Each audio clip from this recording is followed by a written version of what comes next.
All right, let's call to order the October meeting of the City of Lawrence Affordable Housing Advisory Board. Our Vice Chair can come have a seat.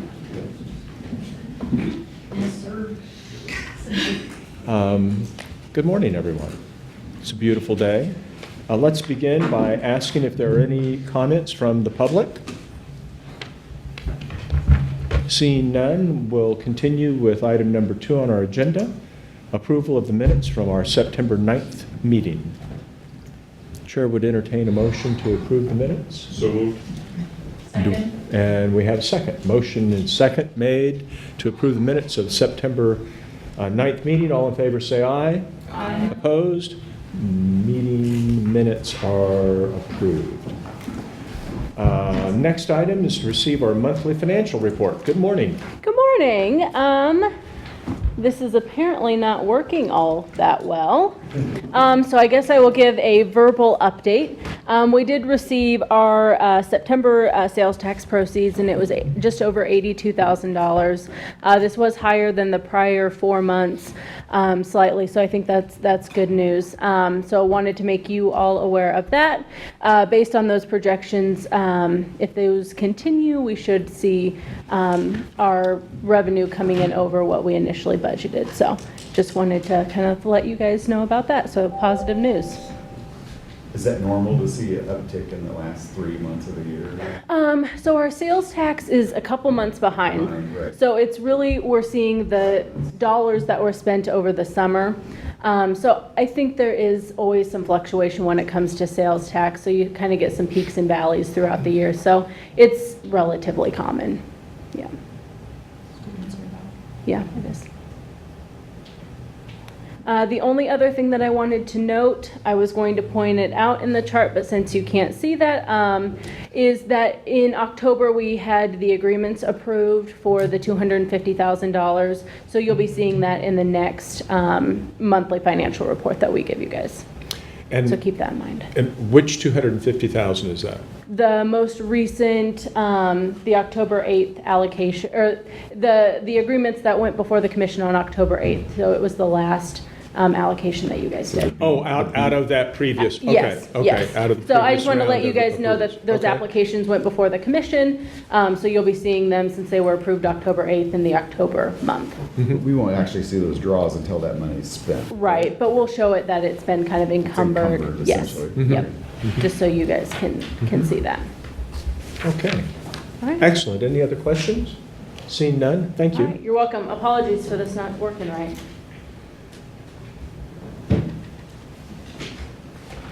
Our next item of business is to consider short-term rental code revisions. Good morning. Good morning.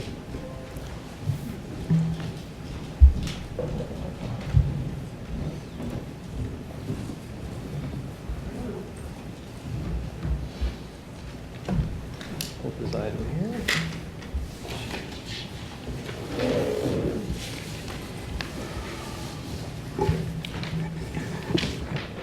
Jeff Crick with the City County Planning Office. This item is coming back actually to the Planning Commission, the City Commission. This is its first time really before the Affordable Housing Advisory Board. Back in the earlier part of, or excuse me, actually in the late part of 2018, the City Commission adopted an ordinance for short-term rentals in the city. And that current ordinance is the one that we have on the books. It is being reviewed at the moment. That ordinance had a couple of unique things going on with it, and then we're going to bring it to you to kind of get concurrence with some of the items, and feedback with some of the items related to those other aspects of the ordinance. The current ordinance has an aspect of it that is a difference between an owner-occupied short-term rental and a non-owner-occupied short-term rental. If the property is owner-occupied, it's an accessory use to the owner occupancy, and it can proceed through normal channels. If it is a non-owner-occupied short-term rental, then it requires a special use permit by this Planning Commission to be considered, and then a reading by the City Commission to be adopted. So the proposal that we're working up right now, based upon the initiation by the City Commission, is what you can kind of see on the screen here, which is to establish a common licensing process for all short-term rentals, so they would be permitted in all districts with residential uses in them, to amend the licensing program to require an annual notice to neighbors, and also a process by which certain distance owners within a certain distance can object to a short-term rental use, Also strengthen the probation revocation process and those other items that you see on the screen here. During the discussion of the City Commission, they wanted to seek your feedback on short-term rental ordinance and how that might impact affordable housing and the rental market in itself there. So as part of your package, you have a memo that I've prepared for you to kind of surmise some of the information about the current ordinance, some of the proposed ordinance language, and then a very quick kind of encapsulation of what we're seeing in the affordable housing kind of discussion with it.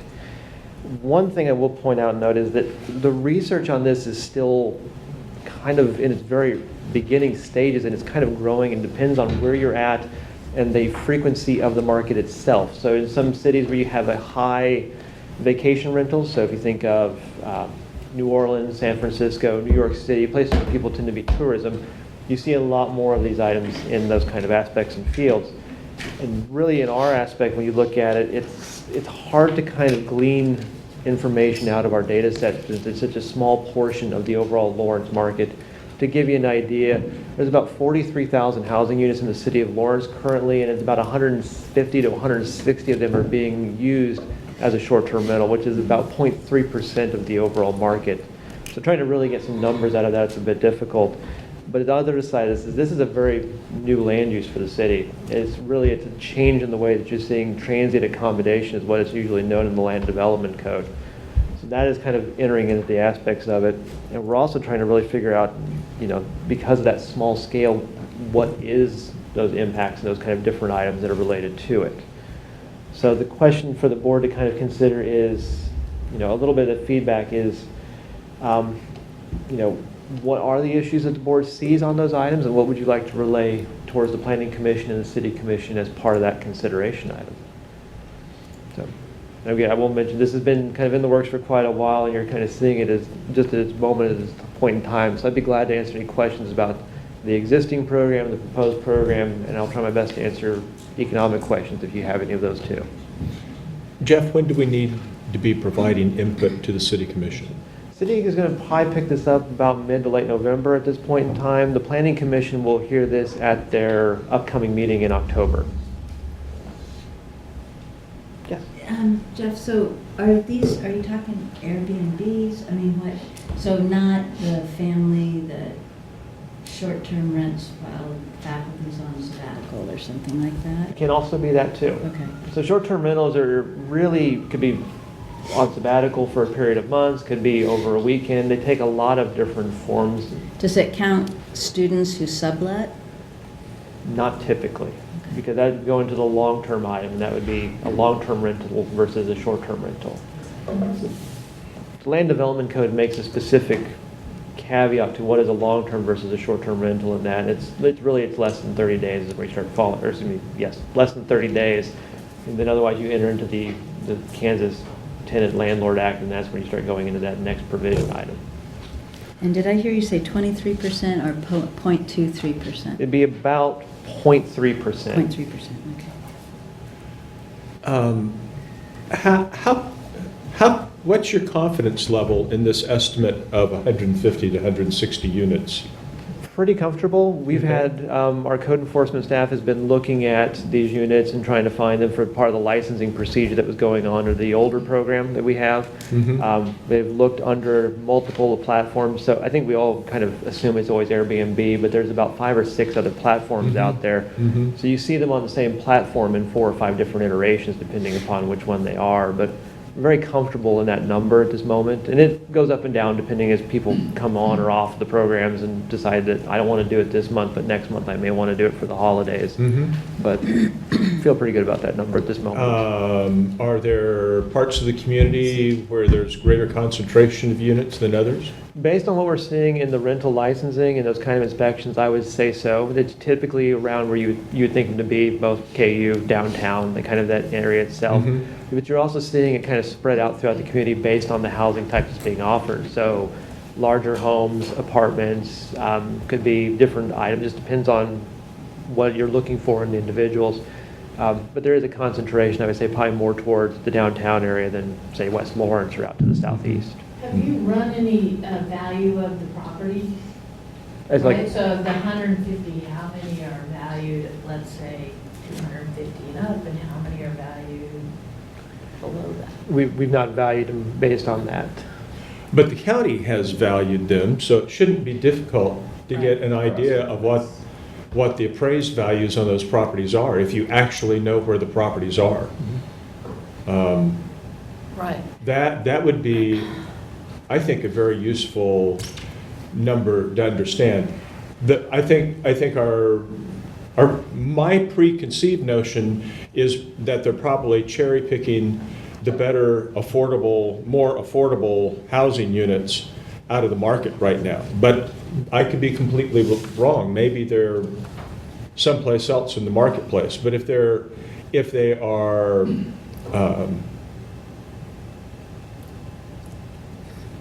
if there are more of them near downtown and campus, that's the kind of housing that we've got available in those in those neighborhoods is affordable housing.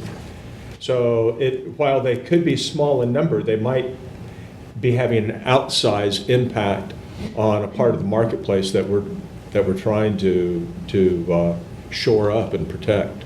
Sure, and a lot of them you tend to see are owner-occupied ones. Okay. Then they're going to be the residents, and I'm gone for the weekend and make it available. But there is that other aspect of it where you have people that are taking possible units out of the long-term rental and using them in the short-term capacity. That's a possibility, something we have seen, nationwide, and I would expect to see that in our community And too. my experience has been that I know several people who own multiple properties in the lower price points Mm-hmm. that they never occupied but purchased so they could do short-term rentals with. Mm-hmm. And so I know 5 different innkeepers, perhaps, would be the right term for those people, because that's what they're doing, is they have a business which is based on renting out not the home that they live in, but a home that they purchased for that Mhm. reason. Mm-hmm. And those generally have been east of Iowa Street. Yes. Yeah. I mean, I think one of the things like that as I try to think through this, and I've spent a lot of time, is that we don't want to deny people a business model that they plan for if it's really not impacting affordable housing. And so to be able to sort of evaluate it, we need to be like, is it really going to impact affordable housing? And maybe getting at the value or some of those kind of things helps us, evaluate that. Because otherwise, you don't want to restrict, people's Private ability to enterprise. use their property if it's really not impacting the issue. And if the number that Jeff is giving us, which is, 0.3%, that's a pretty small number. Also, another, factor that's relevant, I think, is. Yeah, but the relevant number is the number of affordable homes, not the total number of homes in Right, Lawrence. right. Versus the number of these that are impacting the affordable stock. Yeah. That's the number this body would probably like to see, I would think. Well, for me, the question is, people are making a choice of what they want to do with their property. Mm-hmm. Mhm. And there must be a reason for that. And are we in the business of trying to make laws to prevent them from making the choice that they want? And why? I mean, why, what would be our purpose of trying to force them into something they don't want to do with their property? I mean, what are we trying to do? There's a reason they don't want to be in that kind of market. And so we're going to force them into that kind of market with a different law? I might suggest that we're not trying to force anybody in anything, we're trying to put a structure around what's already happening and making sure that it complies and is the best for the community. But then what our piece of it is how's this practice affecting the ability for lower income or for us to provide affordable housing? Is it significantly impacting that market? And as I think about this, it probably is not substantially impacting that. So, That's a different yeah, question. yeah. One item that was brought up during the public discussion about a year ago when we were first doing this was that a lot of people viewed this as an opportunity to use the property in a way that allowed them to make improvements or stay in their homes as a different funding mechanism and stream. So we'd be remiss to not mention that at this point in time also, as what we heard during our first round discussion. I really don't have a great concern with the people that are occupied, occupy their home, rent out a room, whatever. That really doesn't concern me, because that home's still serving its purposes of residence. And perhaps even assisting that. Assisting someone to stay longer, Yeah. right? So that could actually be a very positive thing. I like the idea of having the special use permit for a non-occupied. It at least keeps the casual person from just going out and doing that. There's a little bit more of regulation, a little bit of opportunity for the neighborhood. So I like that. Maybe it slows it down. It doesn't prevent, but maybe it makes it, you're operating a business So over the years, in a neighborhood. I've worked with many people who have been first-time home buyers Mhm. and then first-time prospective home sellers, but have instead said, we're going to move, but we're going to hold on to that other house for rental purposes.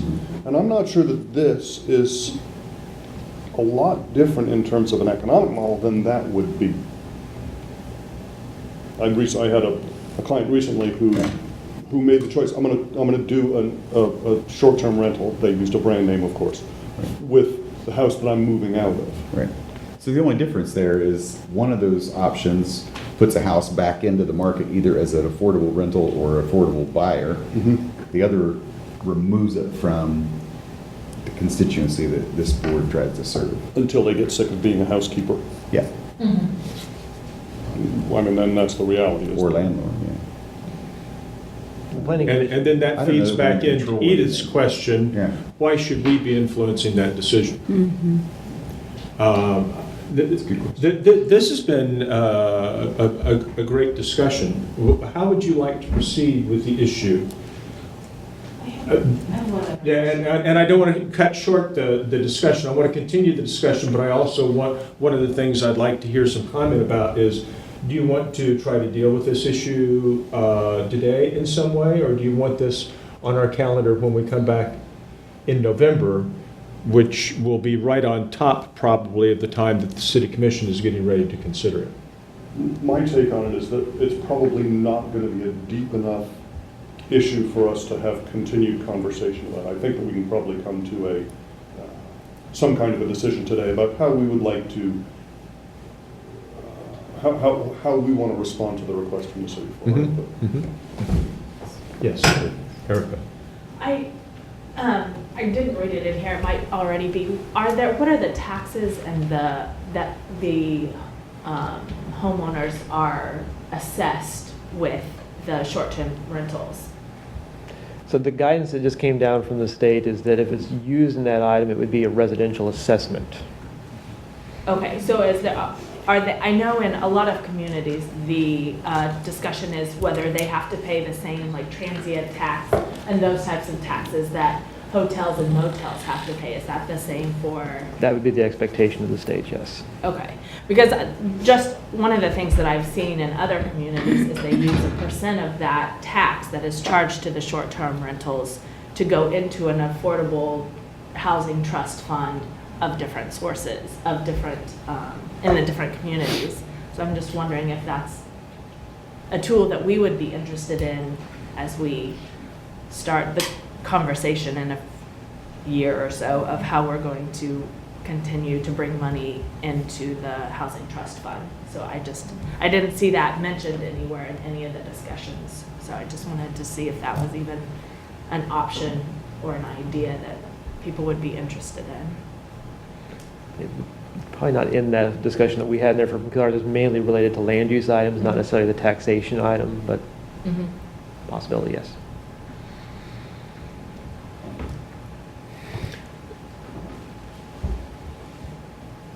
Other comments?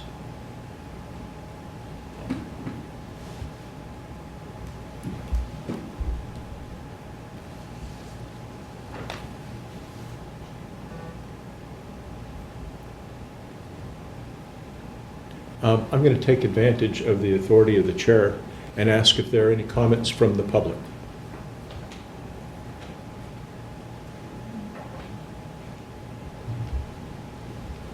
Seeing none. What's your pleasure with this issue? Do we need to take any action on this issue? Jeff, clarify again for us. The city commission has directed this our way for comment. They were seeking your feedback on this particular item. Here comes our leadership now. I think at minimum, we need to forward a comment to them that there is a concern that this has the potential to remove affordable housing stock from the current inventory. I'm not sure we have a solution, but I think they at least need to know that that's a concern of this, at least I think it's a concern of this committee. I don't know. I think at minimum. And I think we should note that, I'm not sure that it's a big enough concern that it's going to, so I think we should note. It has the potential This is to what do the that. discussion has been, here's what our feeling is that has potential for that. Mhm. As it is currently, in practice, it's probably not substantially impacting Our market, yeah. marketplace. So the sentence that jumped out to me in the memo was, why data is not readily available for the Lawrence market, it would be fair to assume that some of the distortion in prices for housing are influenced by the use of a property. I'm not sure I agree that it's fair to assume. I want more data. I mean, there are multiple references to more data is needed, research is not done, and I'm hesitant for us to make policy recommendations on such a small percentage of the market when we really don't know the impact it's had. And we don't know if that is in fact, I mean, without more data, we don't know that that is in fact the That- part of the market that we're addressing. Yeah, it could be happening that investors are buying $150,000 homes, putting $50,000 in them, and making them more attractive entry-level housing. Now, they don't happen to be selling them back into the marketplace right now, but they've improved the inventory. And at some point in time, they will sell back into, you know, they're not all going to hold those properties indefinitely. So I appreciate your comment very much, almost as much as I enjoyed your performance 2 weekends ago. But we'll get to that later.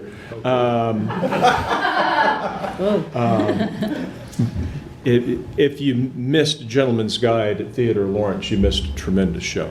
And the commissioner played a leading role and was tremendous. But now we've digressed. I appreciate that I appreciate the comment that we really need more data. And I think my instincts are like Monty's. You know, I think of it's a fairly small number of units, but it's a fairly concentrated area. And the units that are attractive in that area for entry-level housing are finite in number. And we're not going to make more of them through our density initiatives, at least not at the pace the density initiatives have been moving forward recently. So my instinct is to express concern, but I think the data, we just don't have the data to support whatever conclusion we think we want to make. So let me ask you a question about, so we say we have this concern, but we don't have enough data. I mean, we're not the decision makers, thank goodness. You know, the city commission adopts the process. And 2 years from now, we're like, oh my gosh, we lost this many units. I'm like, all of a sudden, now instead of 3%, we're at 14%, or, right? I mean, we're at Right. some number in the, And it wasn't 3%, it was 0.3%. oh, So, 0.3. yes, that's Yeah. substantially different. True. But so that kind of a thing, what then is the mechanism to unwind this? Because to me, the question is, I'm sort of the philosophy, we shouldn't fix a problem we don't really have, and we don't have enough data right now to know if we have a problem. On the other hand, are we then precluded from ever coming back saying, hey, we don't think this is working, and here's why we don't think it is? I take a question coming back to the City and Planning Commission, because they identified in the First Amendment did not achieve the goals that they had, so a second text amendment was initiated to make corrective actions on that first one there. Okay. So the anticipate would be, if this one we find out is still not doing exactly what we hope, it's that third amendment could be initiated and carried forward. Well, I think anytime our board, this board could take, if we had a concern about that, we could bring that to their attention and ask them to do something, or look at it. I just have a comment that if a unit is nice enough to be listed on Airbnb and such, we're really talking about a different set of properties that anybody, a family promise would rent I know. possibly. I No, disagree. that's not the marketplace. There's a whole low-end marketplace. My kids that are young adults, they hopscotch across America in stuff that's little better than just student housing, and they pay $40 a night or For- 60 For bucks. 9 of them, right, for 9 people. You know, Yeah. This is not all middle-income housing and up. Or Hyatt. Yeah.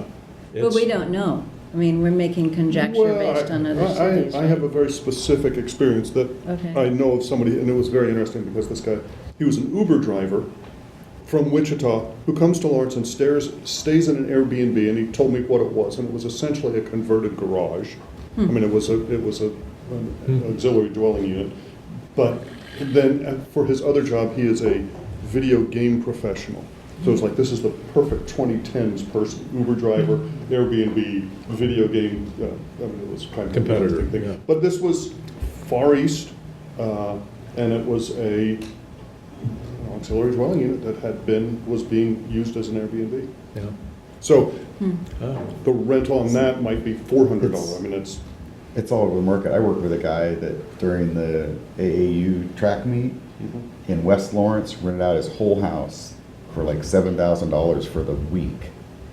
And they had like 2 families that stayed there 6 or 7 days for the track meet. Yep. His family went and stayed in a hotel for the one day. I mean, they live there normally, but he did it. I know a couple people who've done it just for events, Yeah. specific event that's coming to town. There aren't enough hotel rooms in this town. They just capitalize on it that way.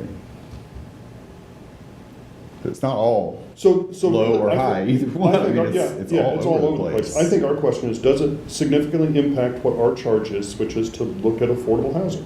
Is Yeah. it significantly impacting that? You talked about creating policy around it, but that's not what we're doing. They've asked for our input.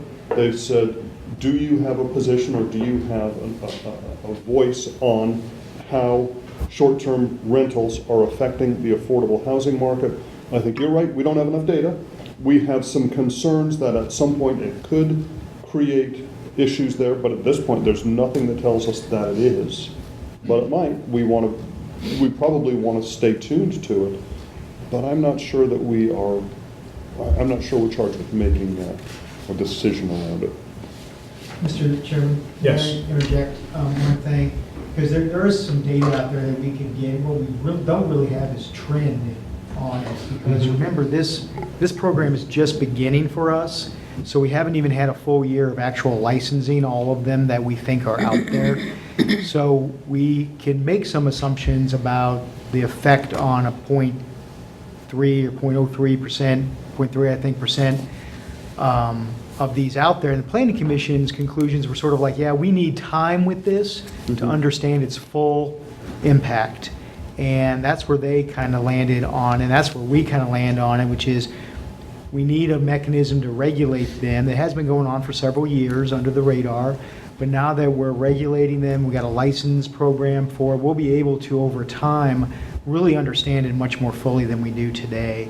And so I just offer that, and I don't want you to miss that one of the things the City Commission wanted us to explore is limiting the number of STRs that somebody can own. They had some concern based on some assumptions about corporate impact coming in and buying up blocks at a time, which will have a significant impact. So I think foreshadowing some of the impact down the road, that's one thing we're trying to work into the licensing procedures, which is a limit of 3, I believe, at this point, on how many an individual can own, so that we don't see mass cash investment into the areas that are eligible for it. Thank you. Scott, do we have pretty good confidence that putting a cap on ownership like that will withstand a legal challenge?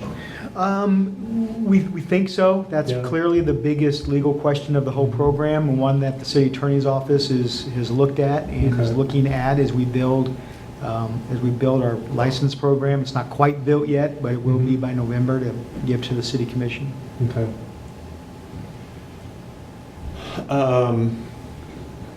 Well, my sense of it is that this advisory board is probably about where the planning commission is.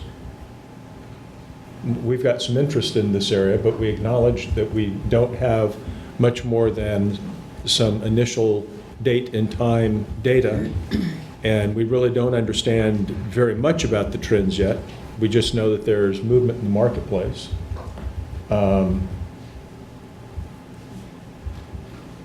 From that, Jeff, do we have a specific recommendation that we need to make to the commission?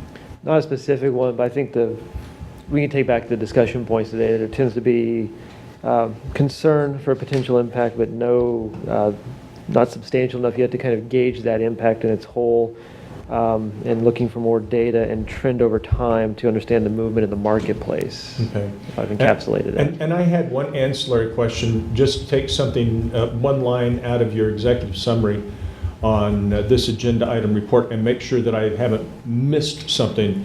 The end of your first full paragraph, you say, in staff's opinion, the current special use permit process may not be the best process for this land use type.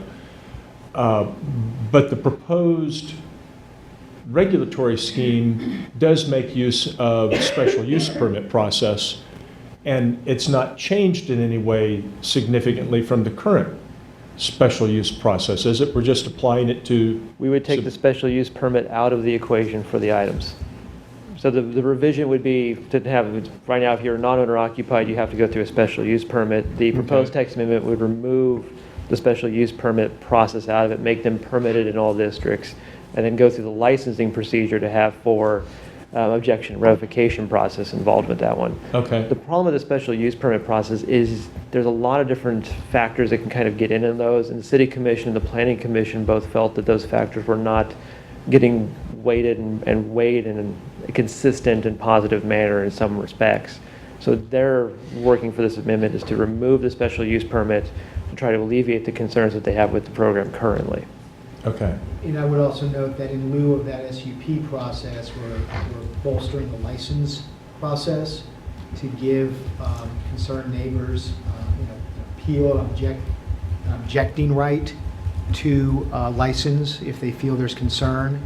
And that appeal would go to, I think, Building Code Board. So those concerns are noted, but there were some real issues with the special use permit process as we were starting down the road of those. So my reading of that was that it's not the neighbors, but the owners of neighboring dwellings. So it didn't, so if you were renting a property, as I read that, it did not give you the opportunity. It said the owners of those properties. I'd have to double check. Usually it's the owners, but it may be open to anybody to appeal. And as I read what was there, Yeah. it was just the owners, and I would have some concerns that, if we have affordable housing being rented close by and they had objections, Right. that they might have the, the ability to make a complaint of such.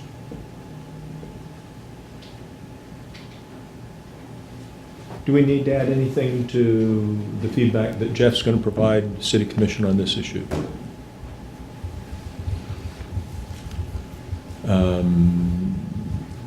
Everyone comfortable with our disposition of this issue? I see a few heads shut. We kind of beat this horse to the ground, okay? All right, thank you very much. Thank you. We are going to, let me get my agenda out here in front of me. Our next pending item is a public hearing on Caper. That is going to be at a time specific at noon, and we're going to skip over that item at this time and look at item number 6, consider changing our AHAB meeting time. Allison, are you leading the discussion on this? Yes, I am, Elizabeth. Describe to us what our handout page represents. So I just wanted, good morning, everybody. Good morning, everybody. So this is a list of the available times for this meeting. So the last AHAB meeting, we just talked about moving the time into the evenings to make this board more accessible to people that maybe work 8 to 5.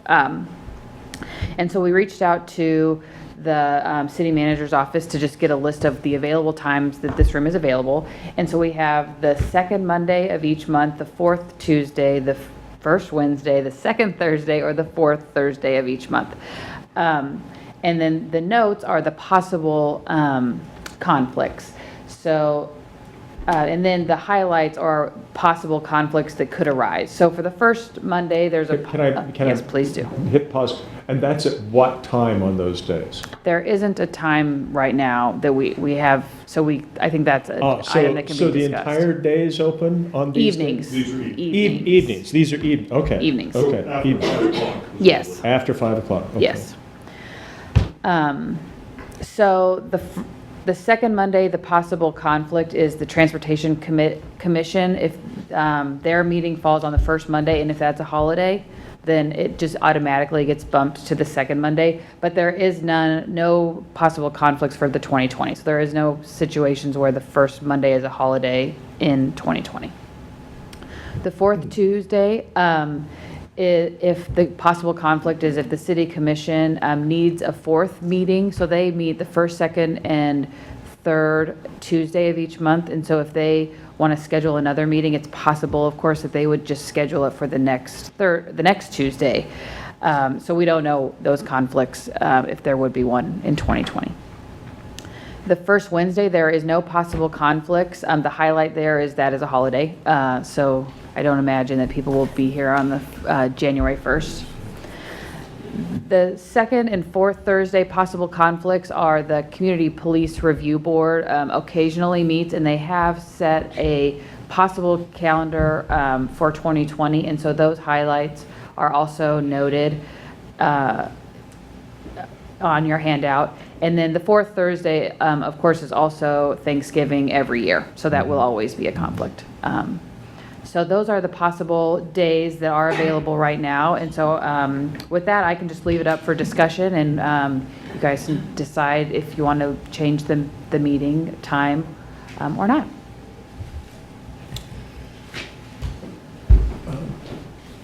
I've been looking forward to this discussion because I have no idea what direction we'll go. But I did have the thought while enjoying the late breakfast this morning, what if we were to make a decision today, and then when we fill the spot for a person who represents an affordable housing constituent, we land on a spot that he or she has a conflict on. And so it occurred to me that maybe we shouldn't make a change until we fill the spot so that we get some input from the person, from the voice we've been missing for most of the last year. Where are we on that? That's a great process? question. I don't know. Do you know? I'm not sure. Those appointments are recommended by the mayor, and I don't know whether there are any that have been submitted on I this know particular some that position. have, Oh, because have I've they? encouraged the conversation, So- and they haven't heard anything, so I just wondered if it, Yeah, usually what happens is the mayor kind of reaches out to them, has a conversation about it, and then when the mayor's ready to do so, we'll make a recommendation, have it put on the city commission agenda. So I haven't asked the mayor specifically about this one, that's just generally how they work. I'll reach out to Mayor Larson. okay. And let her know that we'd like to have the spot filled if there are qualified candidates that she finds attractive. I mean, people comfortable with that. And if you have a candidate in the back of your mind, urge them to reach out to the mayor's office within just the next few days. I had mentioned it to a candidate previously, and I'll circle back with that person to see if they've made any follow-up. Are people comfortable with the notion that maybe we don't decide this? Or should we at least have an initial conversation to say, does it make sense to do this at all? Or, you know, are we changing a date that works for everybody for the chance that, you know, we're going to lose 2 or 3 of you if we move it to another date? That would be my take, and I think it's premature for us to make a shift, because let's say, you know, somebody comes on and they say, oh, well, I work second shift, right? And then we've obviated their ability to work with us. Yeah. I think it's too early to make the decision around this. I don't think we take it off our radar, but I don't know why we would make a change at this point, as you say, for a unicorn, for something that's. With the exception that we've had a very poor track record filling this position, and the reasons have been work-related, I believe. And so I think that we can be flexible enough to be able to say, don't let that be a challenge to you. I mean, this time slot has I'm in had. favor of tabling it because you don't, I mean, it's kind of like, I think based on, most of us are willing, if we can get that input, to shift the time, but probably, I mean, the vast majority of everybody probably prefers a daytime, that's already on here, prefers a daytime meeting than a nighttime meeting. And so we should at least make sure that's necessary. Yeah. I think there are 2 questions here. One is certainly the person at the table. Sure. The other question are the public, Yes, very true. and getting input from the public, because there are a lot of people that might want to make a comment that can't be here because they are working. But certainly the most important person is the person that could sit at this table. And they could be a person that's working a second shift. And I appreciate the comment about the public very much. When I was thinking about this issue earlier, it occurred to me that as we move towards a cycle, an annual cycle of grants, assuming that whomever constitutes the new commission sees fit to keep us in place, there's some pretty good recommendations flying around for what we ought to be doing different.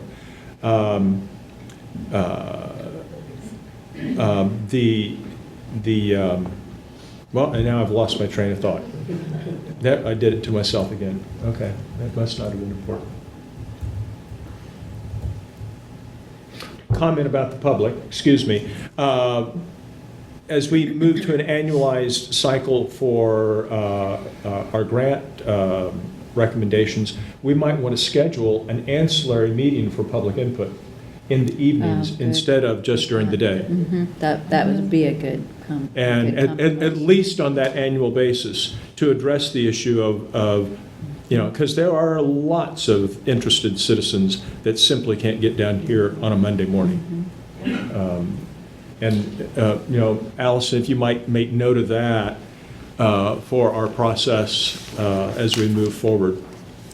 I think we've already announced a meeting schedule for this fall process, so I'm not trying to jam something in on top of just the next few weeks. But as we move forward, I'd like to see us include that, irrespective of what we do with this other issue of scheduling.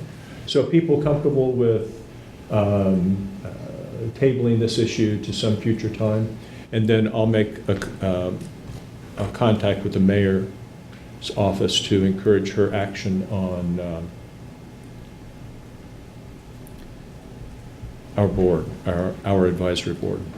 So, Mr. Chair, just to be clear, in the future, for the future funding, so there's seems to be generally two meetings that are associated with the funding cycle, and it's the meeting that we do the presentations and then the funding recommendation meeting. Mhm. So would you want one of those to be in the evening, or a totally different one, or both of those?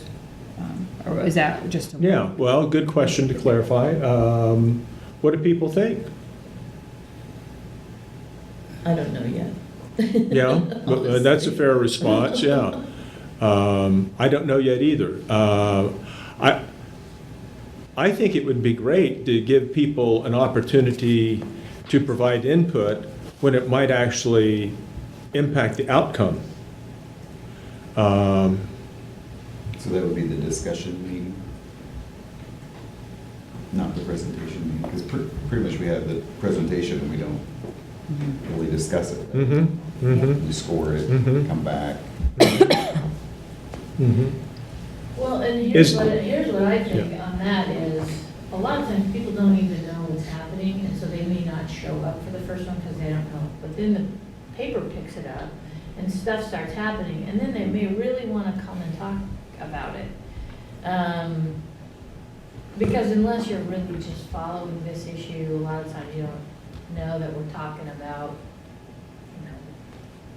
400 units and, Mm-hmm, Right. yeah, Right, I mean- yeah.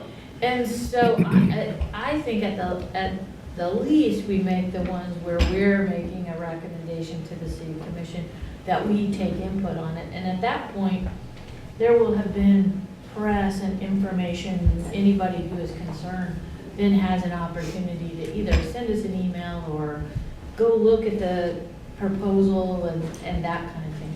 So at the least, that meeting where we're actually making our recommendation, I think is important. I think it'd be worth considering having both in the evenings. Just, our most important meetings, handing out some money and discussing it, I think it might be a consideration to have both. Mm-hmm. Mm-hmm.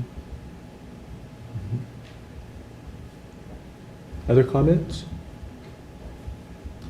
I'm supportive of that. I don't think the public really wants to sit down and listen to us in the evening, have a meeting about when we meet. So, this type of business probably is fine to take place from 11 to 1, but I'm supportive of. So that would mean 4 meetings a year, presumably, if we're going to do twice. Seems like a good in-between for. Well, I think our intention, as we've previously expressed it, is to move to just a single Got it. So- So it would just grant. be those two. So it'd be 2 meetings in the fall. Yep, good. I think if I could, another consideration would be you guys are going to start looking at the home funding as well. So that might also be a meeting that you would want to consider having in the evening because it's kind of the same setup. It just will Yeah. be 1 meeting as opposed to 2. Just to throw that out. Okay, very good. Any other comments? Don't put it on Wednesday night. Don't put it on Wednesday That nights. might be a good input to get us. Are there nights that don't work for people in this group that just don't work? Sounds like Wednesday, maybe. And just an FYI, the second Monday is school board meeting. So I know that there's not a lot of overlap there, but just.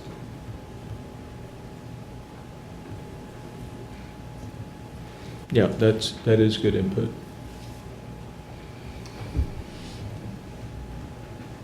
That's helpful, thank you. Okay, well, let's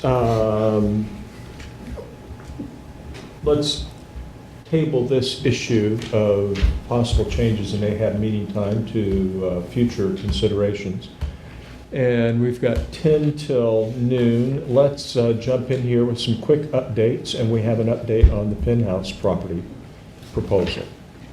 So, on April 8th, there, at the AHAB meeting on April 8th, there was some public comments about a possible penthouse development.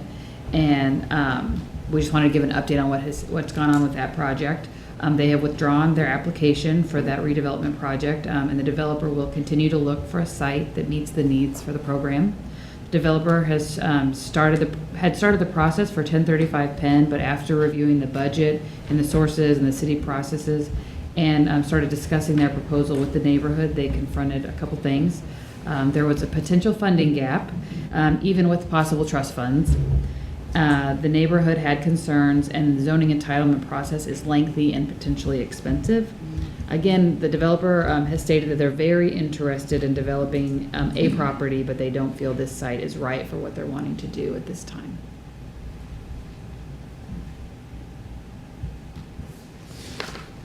Mr. Chairman, then just interject again. We wanted Yes, to, Scott. we wanted to provide that update because it had gotten a little newspaper press as it was heading toward Planning Commission. And we anticipated a request made to this group for this next round of funding. And the applicant was sort of a first-time developer in this realm, and we wanted to bring it to you just to hear from the applicant and who knew we were going to provide this update about the real challenges and potential barriers to doing an affordable project. One that needed a great deal of subsidy, one that was going to have at least a perceived impact on the neighborhood, and one that runs into a complex city code, which is there built out of a lot of compromise in the community, right? So we don't necessarily apologize for the code, but it is a perception that the code is difficult to navigate, and so those are some of the challenges that not only this project, but that any project will have before it, and we wanted to kind of expose you to some of those things. Thank you. Scott, the question about the zoning obstacles, not intending to do a deep dive on this issue, but a couple of city commission candidates have talked about zoning codes kind of working against affordable housing and talking about loosening zoning codes to allow more multi-use facilities to be built. I think the new facility that's going up on 23rd Street has been used as an example of some commercial with combination apartments above it. In just a couple of minutes, can you describe kind of what the hurdles are that a zoning change has to go through process-wise, and what are the triggers that maybe would consider a favorable consideration, and what are the kinds of barriers that make it really hard to overcome and make any kind of change? It's a big question. And we want this thesis done before 12 o'clock. Here's what I would say. I mean, it does demand a little bit, more. But I mean, you've seen tenants to homeowners go through how many months worth of public discourse on double density, for example. This particular, just using this one as an example, it demanded a rezone. Okay, because for just that project, it was a multi-dwelling project in a single-family district. So that's going to be an automatic rezone, and the public demands to participate in that request, whether it's affordable or not. And so our processes are really structured out of state law, which requires us to have certain hearings, and the Planning Commission sits as a quasi-judicial board, and there's some case law framework that structures our analysis. It's called Golden Factors. It was built out of a case in Overland Park where it was Golden versus the city of Overland Park. That was the name of the company or the person. So while it's cool to have the Golden Factors, it actually was there out of a name. But those are factors such as zoning of the adjacent properties and character of the area and the length of time it's been vacant and so on and so forth. And we compile those factors and submit them to the Planning Commission, ultimately the City Commission. One of the big factors is how the community reacts. What do the adjacent neighbors find? And it's sometimes surprising where you'll think, how can the neighbors not like this? Dirty Dillon's is going to be redeveloped, and to find that it gets substantial pushback for whatever their reasons are, and they're all very valid reasons. The reason we go through the process is to hear those reasons and see if they can be mitigated through different ways. So this particular project had a path to approval. We kind of laid that path out for them. I think what was underestimated was the time that that path took and the expense that that path took. Because the path was to put a planned development overlay on top of it, and that demands a lot of upfront cost for site planning before you even get your answer. So here you have a situation where you've got a path laid out, you start down that path, you've got carrying cost on the property, you've got expenses for your design consultants, you learn halfway through that you've got some opposition to it, which may be very valid, and then you put all that together and you've got to make a hard decision. Do I go forward or do I do something else? And so every developer has that sort of path before them. Some of the developers in the room are shaking their heads about, yep, that's it, and that's true. We got a decision to make. That wasn't a bad thesis in a few minutes. I thought that was exactly what we needed as a recap. Thank you very much. Does that stimulate any questions or comments? I hope it provides some context as you go through next year's toolkit discussions and reviews as we keep moving forward.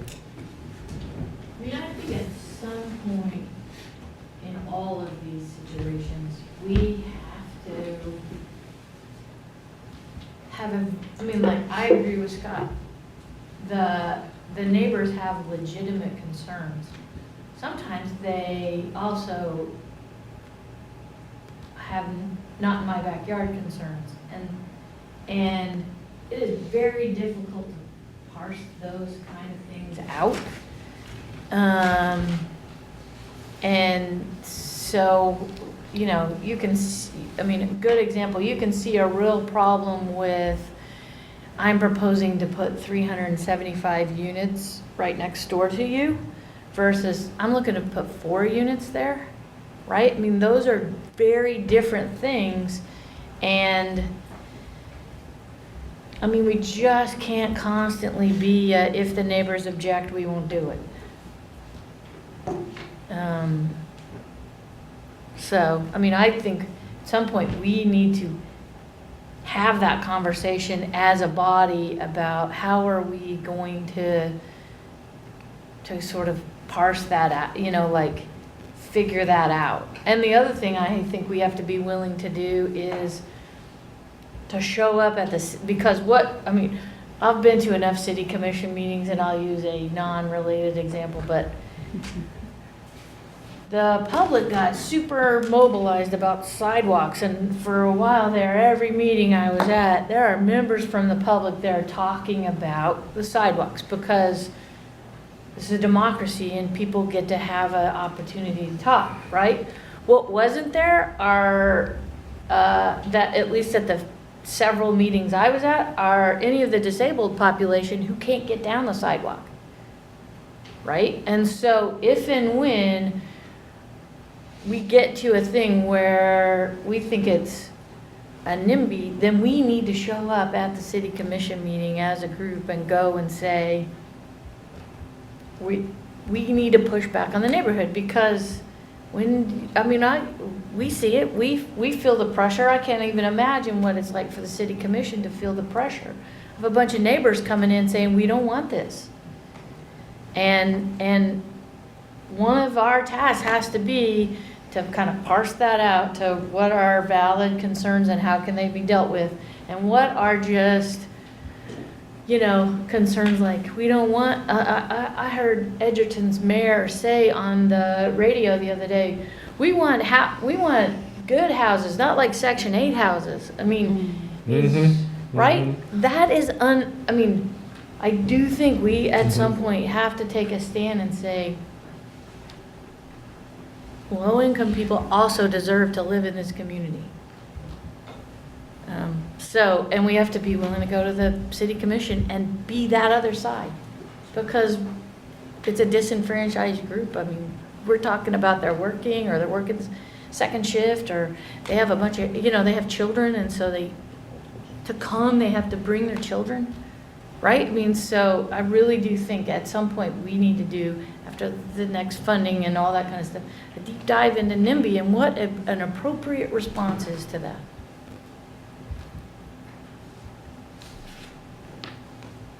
Yes.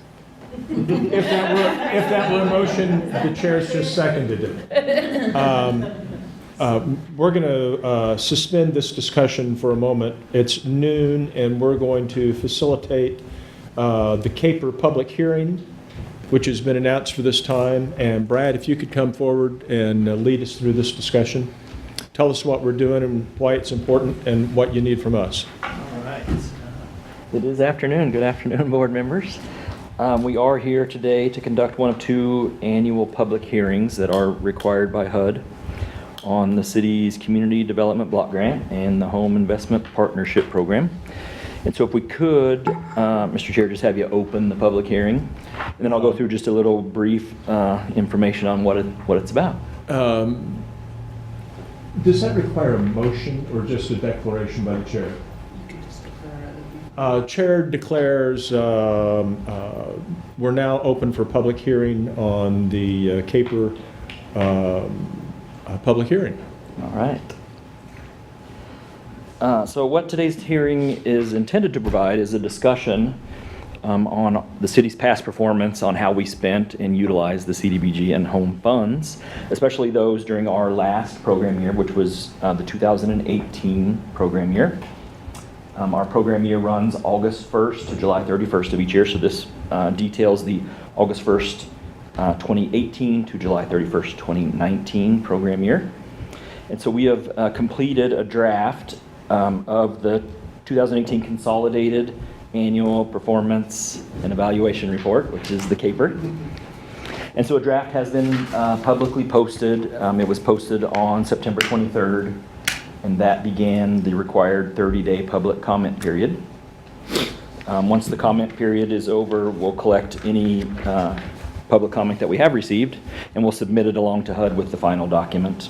And that does need to be completed by October 31st of 2019. So the document basically details the activities that were completed during that program year and how much funds were spent out of each of the CDBG and home programs. And so it is a rather lengthy document. HUD provides us a federal online system for us to input the information, and then it generates the report for us. And so it details how much funding we were provided by HUD, and then how many of our goals that we obtained during the year. And so we have different goals. We do have a 5-year consolidated plan, which is 2018 to 2022, that we're currently in. And so as you can see, some of our goals, just as an example, accessibility modifications. And so in the 5-year plan, that would be the expected strategic plan, we propose that we would complete 30 of those accessibility modifications. And so if we go on to that's 6 per year. And so in the actual program year that this report covers, we completed 8. And so then that 8 is then moved into that actual strategic plan. And that number will grow each of the 5 years until we hope we reach that goal of 30 after the 5 years. And it also details the amount of funds that were spent on each of those programs. There is some narrative on how the city goes about addressing our priorities on how we spend our funds. And right now there's an adopted City Commission document called Step Up to Better Housing. And it addresses basically 5 priorities that we try to aim the grant funds to each year. And that's to promote neighborhood improvement. We also like to consider emergency shelter needs when we're investing our funds. Transitional housing needs. We try to continue to invest our funds in assisting home buyers in purchasing property. And then we consider supportive services needed for low-income elderly and persons with disabilities when we're investing our funds. And so I can answer any questions if you had specifically about the document. This meeting is also intended to provide, just answer any questions that you have about the CDBG and home process. And it's also to take any suggestions from you or the public on how they would like future CDBG and home funds spent for our next upcoming program year, which begins August 1st of 2020. One other thing is that we'd also like to discuss any opinions from the public or you on any needs that you see in the community that we can address with these future funds. And so I'd be happy to answer any questions you have, and we would like to open it up to public comment too, to be able to collect any information that the public would like to submit along with this document. And let's begin by asking if there's any public comment at this time.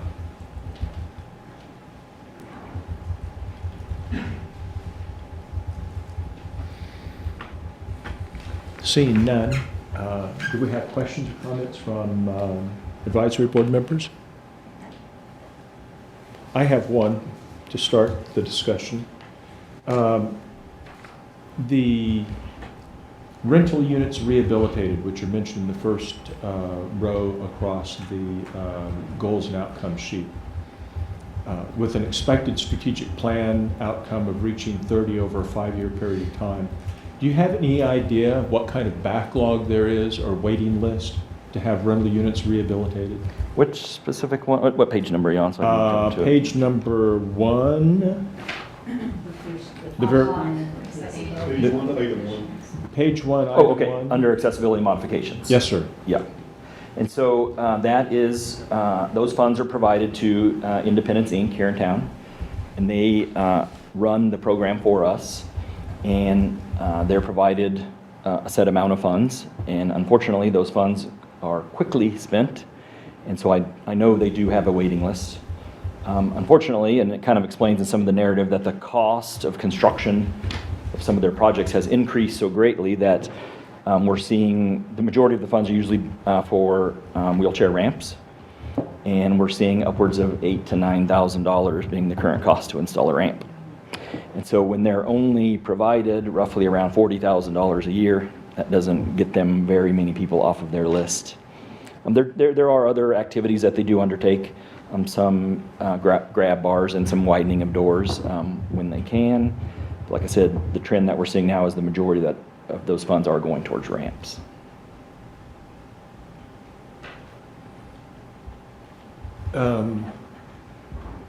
Not to do too deep of a dive into this number, but are there any other non-CDBG funds that go into this, that feed into this program? Do you know, does Independence receive any other non-CDBG funds for this activity? Well, obviously, they had received an award from this board. Mm-hmm. And then I do believe they probably, Danny, you might know, I think they get some other federal Maybe. funds. It's not a lot, though. Okay. I think maybe we could pull out their application when they applied for funding with you last year, and they probably have some information on their Yeah, I funding think, sources. what did we do, fund half the request at the time?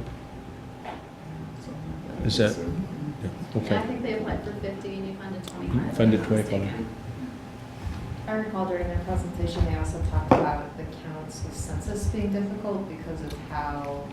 You're exactly right, great memory. Yeah, I remember, Additional people that they had funds been that they can't providing follow. services to through federal funds were no longer going to be eligible, so they were, yeah, great memory, yeah, thank you. Other questions?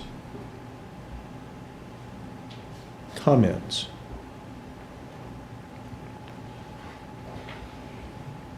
You know what might be helpful, eventually is the spreadsheet where they can, I mean, like, because what you guys can't see here, and some of you may know or not know, but tenants to homeowners and the housing authority are in part of these buckets, and our Mhm. funding comes from these. You can't really see this very well. But, so some of these, the city runs, but some of them tenants to homeowners runs, and the tenant-based rental assistance we run, and so, I It'd think be that would. interesting to see it reorganized functionally instead of just following the flow of one revenue source, wouldn't it? Yeah. Well, and you Yeah. can, I mean, Mm-hmm. you can see recipient, I mean, you could add a column of who's managing it, because if all you had was that column, you could see what we all are doing. Mm-hmm. Which helps when we're also in front of this body multiple, in the two different, because we will have two different funding requests, so you can kind of see a total, because that's been something that's been missing, is we get X from home funds, or we get X from CDBG funds, and we're asking you for Y. And I think that would be helpful for you all to see the full package. We do, the other required public hearing that we're required to have is on the front end of the grant cycle. And that one is made after the recommendations for funding have been made. And so there is a more detailed list of what each agency is being awarded. And so I understand we probably should include in here in future that investment summary. Yeah, that'd be helpful. That would show what the award was, but the CAPER is specifically detailed to pull from the federal information how much was spent out of that award. And so the numbers, you'll be able to see that they won't exactly always line up. There always is some overlap from grant year to grant year, specifically in the TBRA program, which is a 2-year cycle. And so I try to include some extra information, these maps to show locations of where, and there are broken down by the program. And it does show first-time home buyer, and that is what Tenants to Homeowners runs for the city. Accessible housing, that's Independence Inc.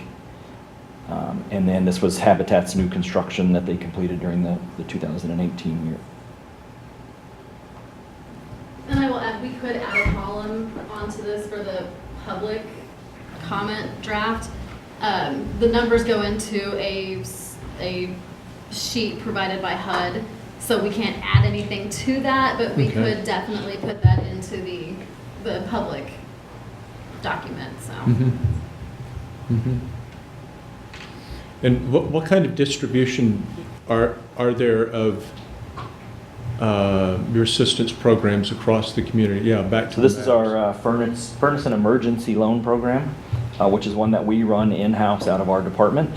Okay. And these are an up to a $5,000 loan, homeowner only. It's a no interest, no payment loan. We do put a mortgage on the homeowner's property to protect the city's interest in that, so that the homeowner can't turn around and flip the property. When the homeowner is no longer the owner occupant, they do have to pay those funds back to the CDBG program. So it just serves as a lien on the property, non-interest bearing? Correct. No interest, no payments. Just paid back in full when they no longer are the owner occupant. So these funds are available throughout the year. There is no application period for these emergency and furnace loans. We understand those come up at any time.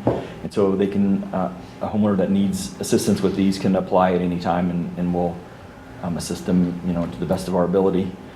We usually always have available funds. In the time that I've been here, we've never run out of funds to fund this program, luckily. There is not a waiting list for this program right now. We can usually process, if somebody, especially if it's a furnace in the winter, we can usually get it done within several days. Any other questions or comments for Brad? Seeing none, we'll close the public hearing on CAPER report.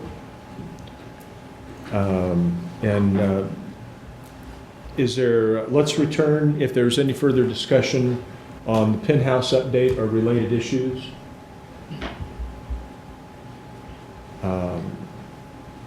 Move to item number 8, consider other new business. I'd like to stimulate, if not a conversation, at least your thinking.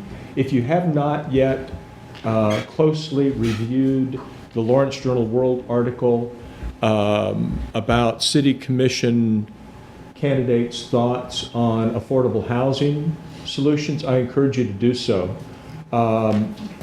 We've got some very thoughtful candidates, and they've been spending some really useful time, I think, discussing affordable housing issues with their possible future constituents. So I'm not going to endorse this solution or that solution, but I would say seems to be a lot of interest in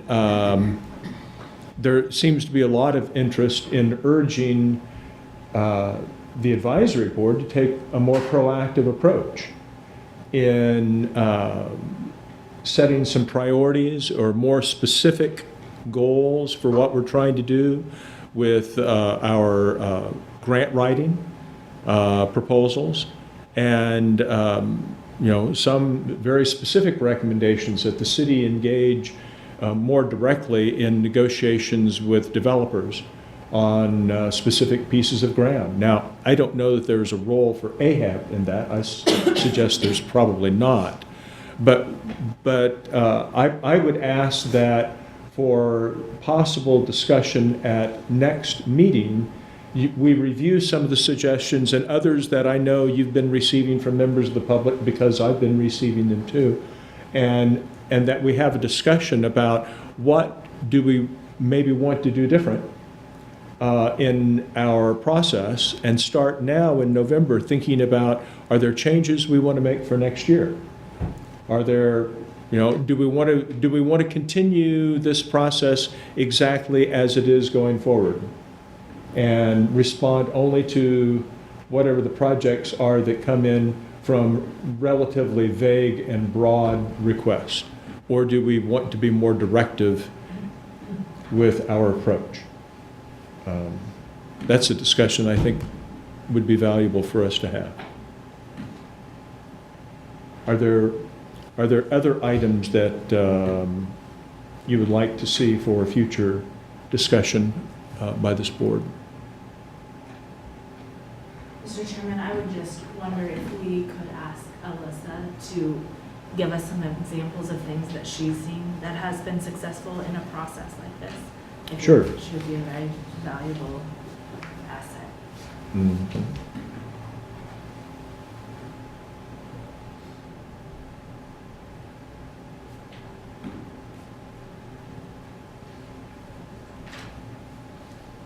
And you're on the agenda again for next month. You kind of knew that was going to happen, didn't you? You kind of thought that was probably going to happen, didn't you?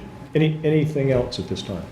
I just have Yes. an announcement, and I'll send everybody a notice, but there will be a groundbreaking for the treatment and recovery campus.